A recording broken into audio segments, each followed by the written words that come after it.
Welcome to Module 4. We're going to be talking about emotions and conflict. And for this, I have a presentation. I have a lot of information from Wilmot and Hawker and some of the other areas that I've looked into with this topic. And there's a podcast, and in class, we'll be seeing a film clip, and we'll be applying what you learned from the presentation and from the chapter to figuring out better ways to deal with conflict than what you'll see in the film clip when we have our Zoom meeting. So with that said, let's get to it. Emotions and conflict. Let's look first at a definition of emotion. Emotions are a feeling state involving thoughts, physiological changes, and an outward expression or behavior. What do you think comes first? The thought, the physiological change, or the feeling state? Well, if you're not sure, that's okay, because what you find out is that psychologists that have analyzed emotion, they don't all agree. There's different theories about it. So you have, we'll just look at, you don't have to memorize all these different theorists. I just really want to look at these different aspects of the emotion that are covered in the theory, okay?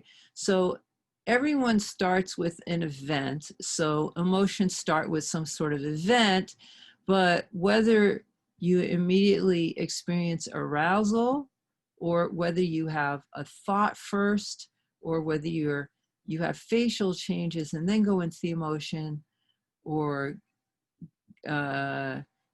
do interpretation or reasoning and so on. How people process the event, whether they go to their bodies, to their minds, you know, these are the things that differ in the way people look at it. I want you now to listen to this podcast, so you can go, you can copy this in and then watch it, and you'll also find this link on the modules page to go directly to the link. And after you're done with that, come on back. Activity 4, I mean, this is M4 activity 1. After listening to the podcast about anger,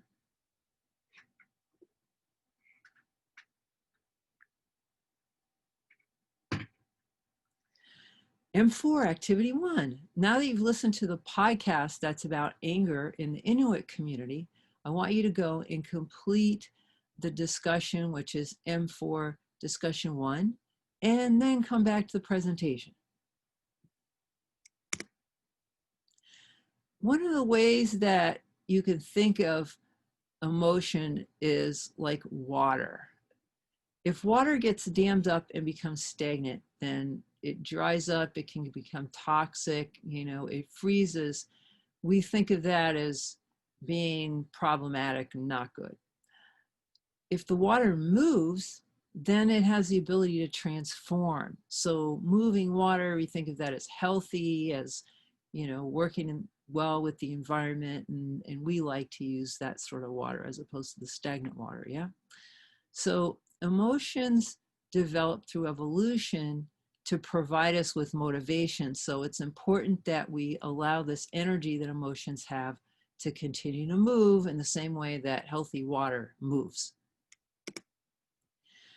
We have to accept the fact that feelings exist. Whether we like them or not, they're there. You can harness them as a resource for action. If you try to deny them, that will typically just cause conflicts to escalate. People who bottle up their emotions suffer. They get psychosomatic problems, they get depressed, they get anxious, and so on. So it's not good to try to bottle it up. And people who bottle up their emotions are much more likely to just end relationships than try to work through conflict. So we've seen that conflict can be worked with productively. So let's continue with learning about that with the addition of what do we do with emotions. So emotions have different weights, or, you know, we have a valence of them, whether we see them as good or bad. And then there's a direction that emotions propel us into depending on whether we see them as good or bad. So if the emotion we see as good, or if we feel relaxed or pleasant and helpful, excited, all those things, those are the kinds of emotions that will move us toward whatever it is that we want to deal with. And the negative ones will, which are like bad, being uptight, unpleasant, or destructive, they will get us to try to move away from the situation. So whether it's a relationship or work situation, whatever it is, we want to go away from it. And if it's positive, then we want to go towards. So this away actually belongs on this side. Sorry about that. Now, we saw with that thumb exercise that we can deal with things in a competitive or in a cooperative way. And we also have constructive and destructive ways that conflict can be dealt with. If you want to be constructive, what you want to do is maintain an attitude of curiosity. So when emotions come up, you want to ask questions, you want to inquire both for your own emotions and for other people that you're experiencing conflict with. And you want to be attracted to the emotion as an opportunity to learn and to open up and find out information that can help with finding better options for dealing with the problem. Destructive ways of dealing with conflict and emotion are defensiveness, withdrawing and not dealing at all, trying to defend yourself so you get aggressive, and being closed off. So these are the two different sets of responses, the constructive and the destructive. We have another activity for you here today, okay? So M4 activity 2 are emotional triggers. So I want you to think about what are your emotional triggers, and then you can go to the activity M4, activity 2 in Canvas, and write about that. See you when you get back.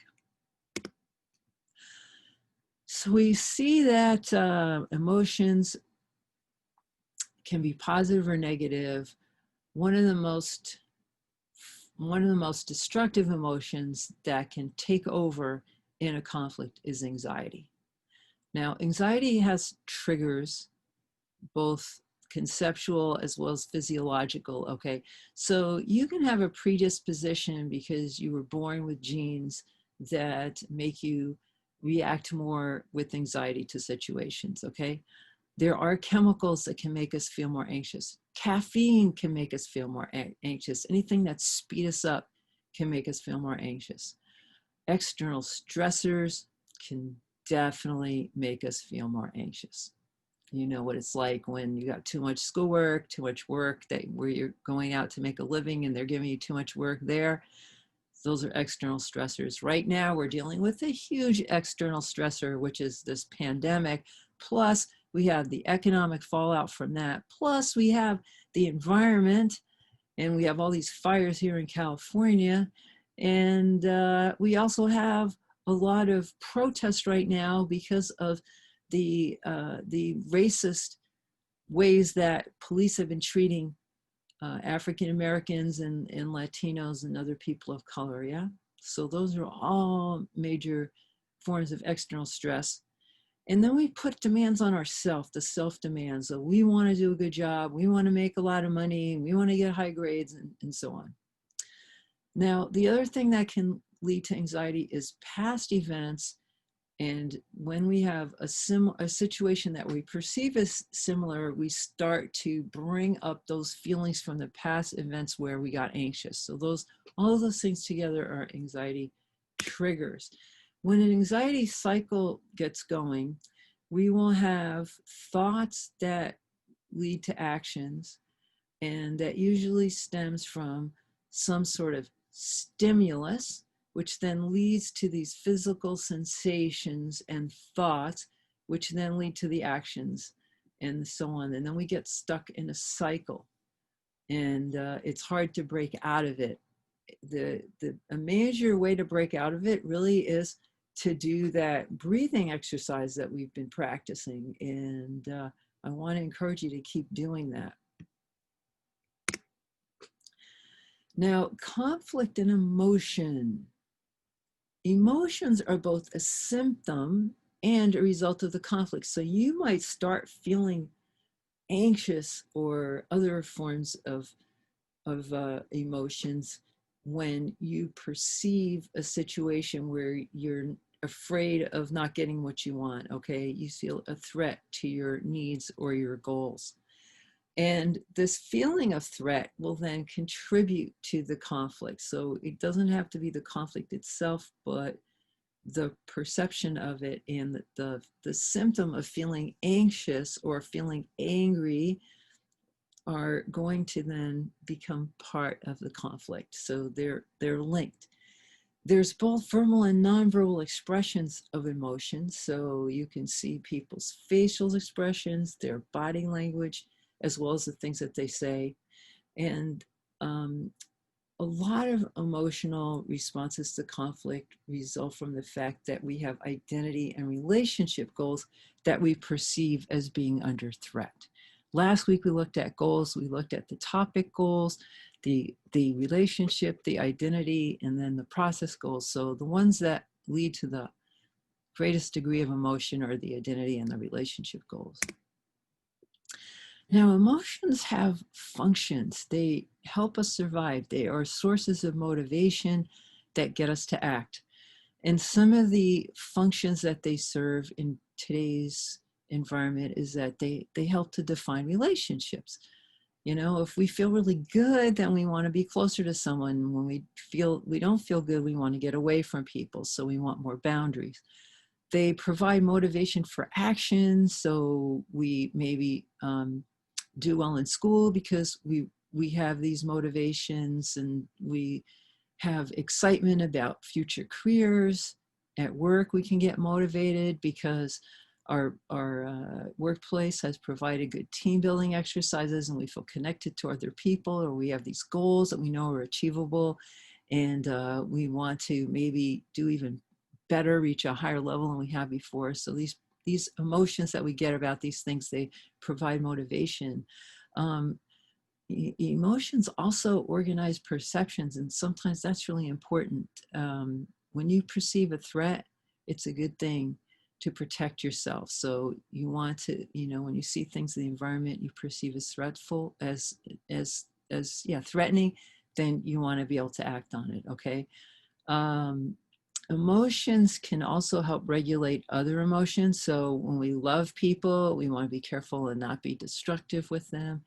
Emotions also they build our personality, and then people actually, they define our personality through the pattern that they see in how we express our emotions. So we say, oh yeah, that's a really passionate person, or hey, that's an angry person, and so on. We define people that way. And emotions can create or destroy communities. So when people get excited and they want to do things together, they can build great communities. But then when people are angry, they can organize to try to destroy other people in their communities, which is the downside. And when we see a community as being threatening, then we might want to, we might be involved in those kinds of actions. Right now, you hear a lot of talk about defunding the police. Well, people are upset about the way police have been racist in their behavior towards people of color. So, you know, there's this move towards changing that. Now, overall, this could be a very positive thing. And in the meantime, it's felt as threatening by people who appreciate the police and by the police themselves. And the real goal isn't to eliminate police, but to just put more checks and balances and change their behavior, and also solve some of the problems in our communities that are currently dealt with by police that really don't belong in the hands of police. Okay, moving along here. Here's another activity. So think about these different emotions and what's their function, and go to the discussion for M4 activity 3 to answer questions around these things. Now, Wilmot and Hocker talk about how it's best to regulate your expression of your emotion, and you want something in the mid-range. Aristotle talked about the golden mean. In ancient Greece, they understood that moderation was key. So totally unexpressed emotions create problems. Okay, suppression, denial, avoidance, this typically just makes conflict worse. But if you're unrestrained and you're too aggressive or too emphatic in the way you express things, then that typically doesn't induce a productive conflict resolution process. So you want to be in the middle. You want to recognize and then try to maintain a moderate way of expressing your emotions. You can view emotions as tools. Emotions can help us get greater understanding of ourselves, what's important to us. We get upset or excited when things are important to us. And also to other people, paying attention to how people are expressing their emotions gives you information about what's important to other people and how they want to be treated. Emotions can help us become a more compassionate person or society. And it's important that we make space for feelings to be able to do that. And allowing people to express emotion is also a way of showing that you have compassion towards people, allowing them to express their emotions, and you want to look to understand them. It takes courage to deal with emotion because it can be scary and it can sometimes lead to destruction, and that's why we're afraid of emotions. But if we handle it constructively, that doesn't have to happen. So you want to learn how to express your emotions constructively. One of the formulas that's been given to us by Wilmot and Hocker is this XYZ. So what you want to do is to focus on behavior and say to somebody, when you do X in situation Y, then I feel Z. And this is what's known as an I statement, which is something that Thomas Gordon formulated. So be able to find descriptive terms to talk about the objective behavior and the situation where those behaviors occur, and then talk about your feeling. When you're able to speak that way, it's easier for people to listen to you than when you start accusing them or blaming them or characterizing what's happening in a negative way. So you want to use more description than evaluation when you do this. Another way to help people deal with their emotions is to listen to people when they have strong emotions and be able to just paraphrase what they're saying to show that you understand, and then pull out their major concerns. Look for the positive intentions in what they're feeling and watch how their energy can get redirected by just listening to them. It's truly amazing.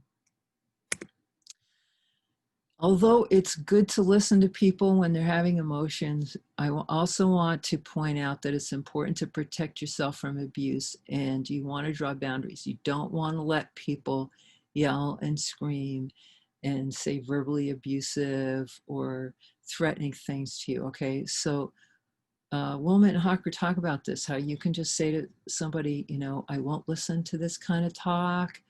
I can't hear the important things that you're saying when you're out of control this way. I need you to speak in a calmer way. You can also disengage and say, listen, we need to take a break. When we come back, we can resume our conversation. If you're on the phone, you can hang up with people. And then when you do that, if you disengage, let people know that you have positive intentions, that you're doing this because you want to resolve and deal with the issue, but you want to calm yourself down, and you want for both parties in the conflict to be calm, to be effective, to be constructive. It's important that we take responsibility for our feelings and our emotions, and we want to be in charge of them. So one of the ways to do this is to develop awareness of your emotional responses. And the breathing exercise that I was telling you and sharing with you, continuing to use breathing and just listening to yourself is a really good way to get more and more in touch with your emotions. And this way you can learn to be more constructive and develop some strategies for when you feel certain emotions. I know a young man who, well, he's not young anymore. He was young when this happened. Sadly, he had beat up his girlfriend, and he ended up going to jail for it. But after that, he went to anger management classes, and he learned how to manage his emotions when they come up so that he wouldn't resort to violence. So develop strategies when you realize you're doing things that you don't like, whether it's, being physical or just being histrionic or being really avoidant, whatever it is, just look at it and try to develop some alternative strategies for how to deal with it.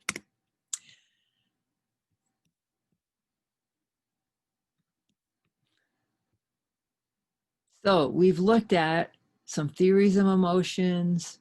We've looked at how different people deal with emotions by looking at the Inuit and seeing that they don't even allow themselves to express anger. So clearly we can see that it's cultural how we deal with emotion. We've also looked at how emotions can be destructive, how we can use them as tools to be constructive, see them as information.